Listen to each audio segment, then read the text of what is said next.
Nagsimula ang pelikula sa pagmamasyal ni Mona sa mga karagatan sa paghahanap ng ibang taong katulad niya na konektado sa karagatan. Kapag nawalan na siya ng pag-asa na makahanap ng kahit sino, nakakakita siya ng isang piraso ng sinaunang artifact na sa tingin niya ay naiwan ng mga taong matagal na niyang hinahanap. Dahil dito, nagpa siya si Mona na bumalik sa kanyang isla, kung saan siya ay binati ng lahat ng mga taga-nayon, kabilang ang kanyang ama.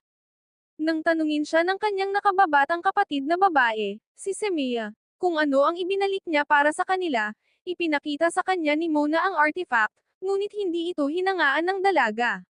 Para matulungan siyang maunawaan kung bakit ito mahalaga, dinala siya ni Mona sa Cave of Ancestors upang ipaliwanag ang kasaysayan ng paghahanap ng landas ng kanilang pamilya. Ipinaliwanag niya na ang kuweba ay kung saan natuklasan ni Mona na siya ay isang wayfinder, tulad ng huling mahusay na navigator, si Tao Taibiusa. Sa pag-aangkin na